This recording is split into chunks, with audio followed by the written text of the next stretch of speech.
بیا دیگه بیا بابا ولش کن. دیوونه نشو، اعصاب منم خورد نکن. داداش انگار همین قایقه، درسته؟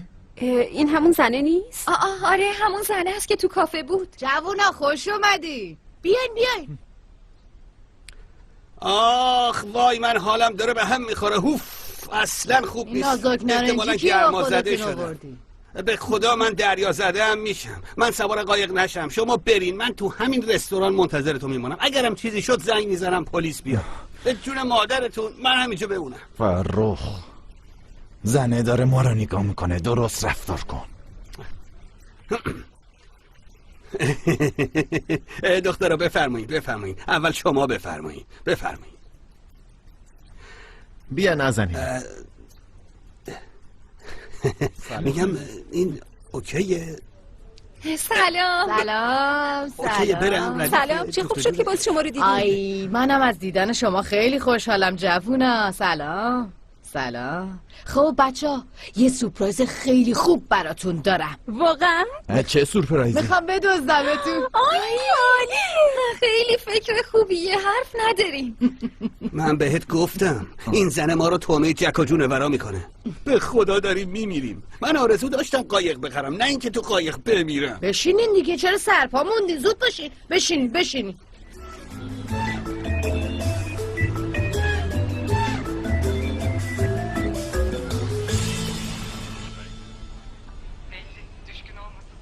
دوبله شده در استودیو جم. از زن بودنت استفاده کن. یکم از زن بودنت استفاده کن دیگه.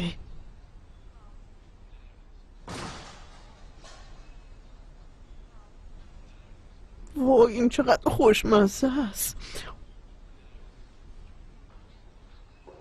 روز بخیر. روز بخیر. اومده بودم دیدن مروه خانم، اما کسی نیست. جلسه دارم. مروه خانم؟ بله. خیلی جالبه. شما گفتین کی هستی؟ نگفته بودم. من وداد هستم. اسمیه هستم. خیلی خوشبختم عزمی خانم. منم همینطور. مروه خانم رفتن ناهار بخورن. اگه بخواین من اینو بگیرم وقتی اومدم بهشون تحویل بدم. دمیر خان اینجا؟ بله منتظر شما بودم. راستش همیشه من منتظر ایشون میمونم، اما خواستم امروز یکم متفاوت باشم. یعنی چی؟ متوجه نشدم. اسممو بهش بگین، خودشون میفهم.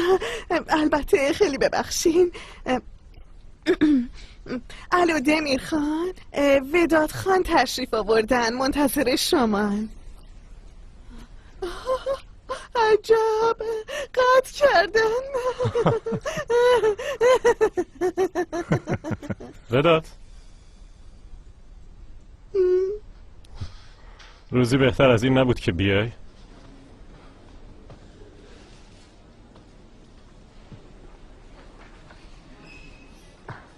خوش اومدی داداش. ممنونم. عزمی خانم 2 تا قهوه بیاریم بالکن. بیا البته دمیر خان حتما. بیا. دمیر من به این همه توجه خیلی عادت ندارم. عیارمو به هم نزن. داداش عیار به هم خورده رو از من بپرس. از من.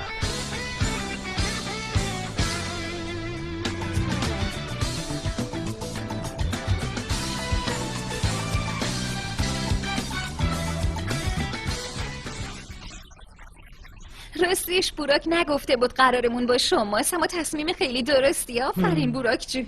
یعنی در واقع این کارو یکی مثل شما میتونه نجات بده. خیلی ممنونیم که کمکمون میکنین. صبر کنین، فعلا که کاری نکردم. اول غذامونو بخوریم بعدش حرف میزنم. غذا؟ راستش ما قبل از اینکه بیایم اینجا براتون ماهی درست کردم. یعنی میخورین دیگه؟ آره پسرم اون ماهی ها رو بیار دیگه. راستش پدرم هم از دریا استخراج بشه میخورنش. استخراج میشه. از دریا بابا هم در میاد. قایقتونم خیلی قشنگه. بدک نیست. بهتر از اینا نصیب شما میشه. به راستش خدا ما هم دوست داریم اما خیلی سخته. نه برای اونی که کار بلده همه چیز آسونه، اما اونی که کار حالیش نیست باید چیکار کنی؟ باید بندازیش تو دریا بره به کارش. مگه نه؟ نه راستید این سنگا واسه چی اینجاست؟ ها اون سنگا برای شنای آزاده. بچه ها پس این ماهی ها کجا موندن؟ سرآشپز یکی از ماهی رو خیلی سرخ کرد. باشه حلش کن دیگه.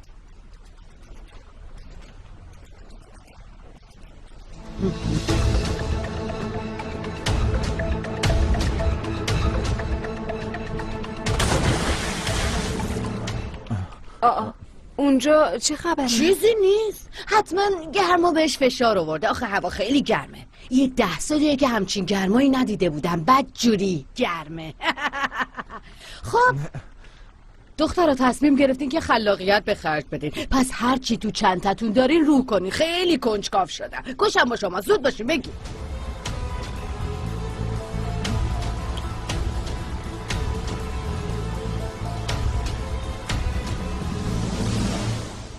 هیچ وقت تو زندگی مجبور نشدم دروغ بگم. چه میدونم؟ بهونه آوردن یه چیزایی مخفی کردن اصلا کارای قشنگی نیست. انگار 2 تا بچه‌ایم که مامان و باباشون مچشونو گرفتن. رسما شریک جرم شدن. از استقبال یکم پیشت کاملا مشخص بود. معلوم بود که جریان خانوادگیه. منظورت چیه؟ دمیر جان، تو اصلا به طرف مقابلت نشون نمیدی که دوستشون داری یا دلت براشون تنگ شده. موضوع خانوادگیه که تأثیرشو گذاشته.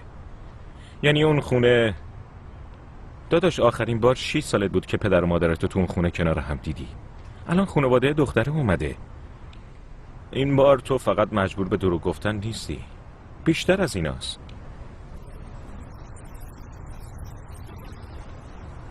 سخته داداش من، سخته. زندگی تو هم سخته. تو هم آدمی. وقتی اونا رو اونجوری دیدی یه جوری شدی. بگو یه زخم بزرگ دارم داداش که هر بار دقیقاً از همونجا دوباره ضربه میخورم. نمیمیری که اینا رو بگو. میمیرم.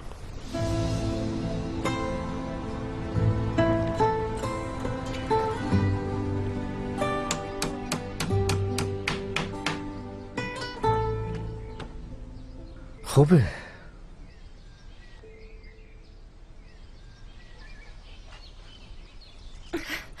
دخترم بابا جون چرا خودتو خسته میکنی؟ خودم حلش میکردم.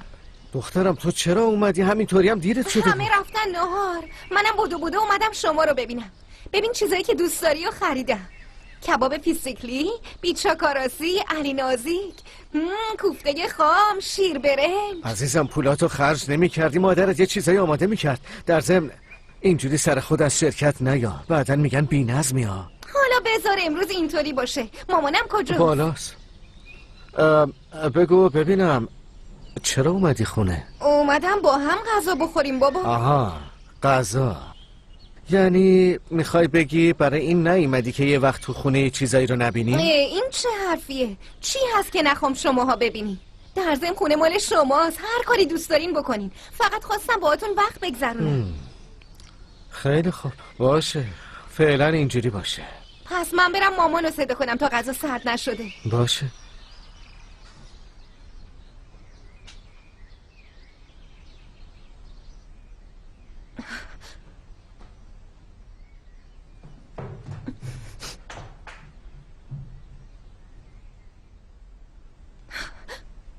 مامان جون چرا خودتو خسته میکنی؟ من تازه اینا رو شسته بودم. آره تمیز کردی اما لباسا رو یادت رفته. دخترم اینا رو اینطوری نمیشه ول کرد، همون بو میگیره. مامان جون چرا زحمت میکشی؟ من خودم شب مینداختمشون تو ماشین. ولشون کن، خودم که نمیخوام بشورم، میذارمشون تو ماشین. در ضمن تو این وقت روز چرا اومدی خونه؟ مامان جون دلم براتون تنگ شده بود. در ضمن غذا هم آوردم، بیا تا سرد نشده بخوریم. باشه بذار اینا رو بندازم تو ماشین میام. ولش کن.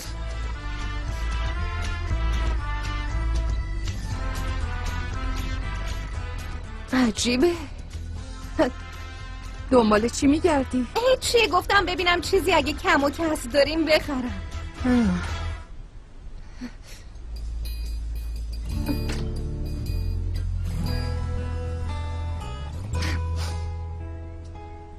آی دمیر، یه دونه ای. خیلی ممنونم. اگه این لباس کثیفاتم جمع می‌کردی خیلی خوب میشد. البته اشکالی نداره، ولش کن. همه وسایلش آورده گذاشته اینجا. دختر اصلا خوشم نیامد، اصلا. به زور دارم جلوی باباتو میگیرم. مامان موقتیه، یه مدت کوتاه. اما اصلا اینطوری به نظر نمیاد. اگه چمدوناشو خالی کنه اینجا میشه اتاقش. قشنگ نگاه کن میفهمی. مگه میشه عزیزم؟ بزرگش نکن دیگه. باش حرف بزن، دخترم بهش هشدار بده. بگو فوراً بیا وسایلتو از اینجا ببر. تو دل نازکی، من میدونم، اما هر چقدر رو بدی اینو بهت بگم مردم پررو میشن. پس کجا این غذا سرد میشه ها؟ آسمان دختره رو به حرف نگیر، باید بره سر باشه کار. بابا جون داریم میایم.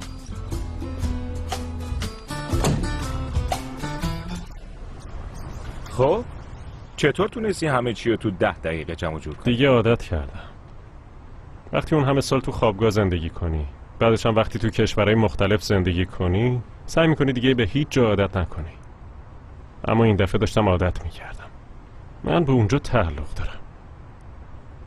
برای اولین بار جمع کردن وسایل برام سخت بود. بی خیال بهش فکر نکن. این موضوعی نیست که اینجا بخوایم در موردش حرف بزنیم. ببخشید اما منم خیلی عوض شدم. چه بخششی بدات؟ بیا در مورد کارتون یکم حرف بزنیم. اون روز مروه اومد اما پرونده ها رو گذاشت و رفت. منم تا جایی که تونستم در موردشون فکر کردم. یعنی چی؟ پرونده ها رو گذاشت و رفت؟ به توضیح نداد؟ نه، گوشیش زنگ خورد. احتمالاً یه موضوع مهمی پیش اومد. زود رفت. امروز میخواست بیاد اما من گفتم امروز بیام تو رو ببینم. در ضمن گلم آوردم. گل؟ دمیر. خیلی دختر عجیبی بود. چرا دروغ بگم، من تا الان با یه همچین دختری حرف نزده بودم. وداد بگو چیه پسر؟ یادت میاد یه زوجی بودن که چون من گفتم عشق بازی تو شرکت ممنوعه از هم جدا شدن؟ خب شوخی میکنی؟ نه بابا، واقعا خیلی دوست دارم اون مردی که به خاطر یه قانون اون دختر رو ول کرده رو ببینم. بی خیال شدم، اصلا نمیخوام، ازش هیچ خیری در نمیاد. وداد فهمیدی چی میخوام بهت بگم؟ پسر اون تازه رابطش تموم شده. تو با یه زن که افکارش به هم ریخته بود ازدواج کردی، بعدش طلاق دادن 6 سال طول کشید. 6 سال. فکر نکنم دوباره بخوای همچین اشتباهی بکنی. بی خیال دنی، همه چی رو به راه میشه. وداد من واقعا عاشق این بی خیالی تو، اما بعد میای ازم کمک میخوای. کمک میخوام، اون فرق داره. دمیر کیه؟ فقط الکی حرف میزنه. کیه که به حرفش گوش بده؟ اینه نقشتون اینه. از دست شما. اما وقتی بوراک برام تعریف کرد من فکر کردم این مسئولیت خیلی سخت باشه. ها؟ معلومه که این یارو دمیر بدجور شما رو ترسونده، مگه نه؟ خب من الان باید چیکار کنم؟ یه بار میگم انجام بده، بعد میگم نه خوشم نیومد، باز میگم انجام بده، بعد دوباره میگم خوشم نیومد. خب من که اینو هر روز انجام میدم، خیلی آسونه. پس بیاین یه خورده به این نقشه هیجان اضافه کنیم، ها؟ یکم بهترش کنم. نظرتون چیه؟ نه نمیشه. یعنی همین نقشه خوبه، برای هممونم بهتره. خب بذارین یکم هیجانشو بیشتر کنیم. بذارین هیجانشو زیاد کنه. شما اصلا نترسین. تو میتونین اذیتش کنین، بهش فشار بیارین، آخرش هم یه کاری کنین تا خودش بذاره بره. من عاشق این دختره شدم، عاشقش شدم. بقیه‌شو بسپار به من، باشه؟ ماهیا رو تموم کنی. تو فر حلوا هم داریم، اونم میخوریم به عنوان دسر.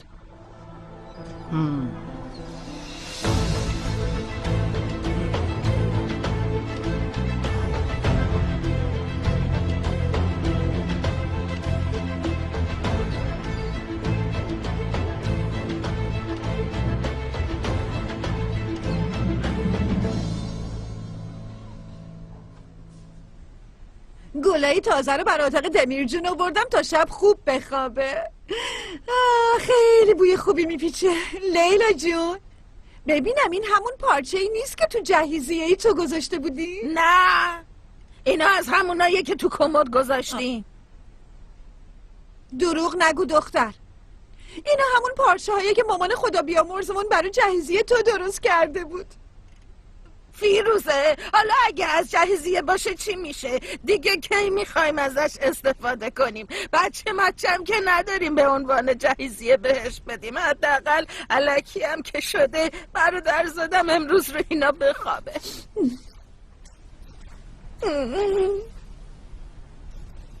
ای وای باز چت شد؟ انگار فقط تو از این موضوع ناراحتی دختر.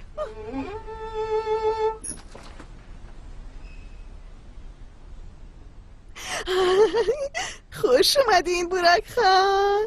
فرخ جون، بورا جون. دخترا حلش کردین؟ لروکس خیلی خوب میشه. این زنه حرف نداره. چی؟ همون زنه که تو کافه دیدیم. کدوم کافه رو میگین؟ کدوم زنه؟ بریم تو بالکن حرف بزنیم. دخترا ندیدین؟ چیو؟ دوست دمیر خانو. این دمیر خان اینا رو از کجا پیدا میکنه؟ اونم مثل خودش خیلی خوش تیپه. یعنی چی خوش تیپه؟ چطوری بگم؟ اولش خیلی به چشم نمیاد اما بعدش هرچی نگاش میکنی دلت سیر نمیشه. یکم دیگه هم تعریف کن. چشمای عسلی، نگاه های جذاب، لبخندای کمرنگ ولی خیلی معنی دار. از حرف زدنش هم نگو، اصلا دوست نداری از کنارش جنب بخوری. خیلی خوبه. یعنی اینقدر خوبه؟ تازه دختر کم گفتم، خیلی خوبه. عزمیه این پسر اسمی هم داره. بگو دیگه عزمیه.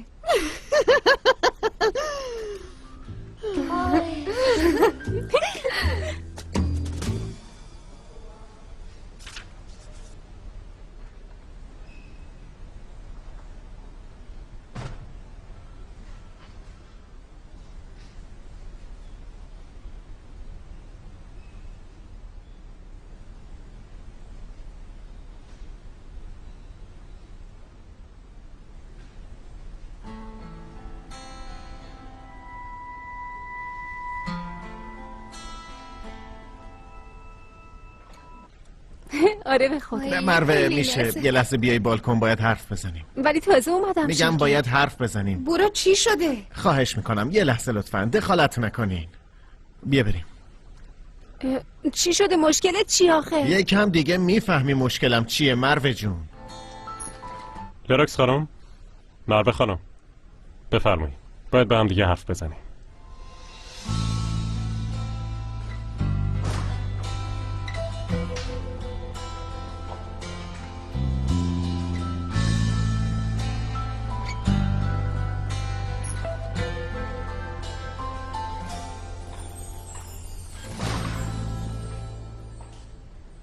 امروز ودات اومده بود اینجا. مروه خانم دیروز بدون اینکه بهش توضیح بدین گذاشتین رفتین. میشه بدونم دلیل این که کاری که بهتون سپردم و نصف نیمه گذاشتین چیه؟ چیز شد به خاطر چیز. لروکس خانم به مروه خانم نگفتین که این پروژه خیلی مهمه؟ من باید به همه چی رسیدگی بکنم؟ تقصیر منه. درسته حق دارین. من به مروه زنگ زدم که کار مهمی باهاش دارم. چون که نمیخوام بشنوم. یلدریم خان منتظر ایده هامون در مورد حیات هتل هست. بهش گفتم فردا میتونین ببینین. اما امشب خونواده‌ام، غذا، خودتون میدونین که. باشه من اشتباهمو جبران میکنم. امشب اینجا میمونم. آره یعنی اصلا نگران نباشین دمیر خان. تا به امروز نشده که کاری رو نصف نیمه بذاریم بریم. بله باشه میتونیم بریم.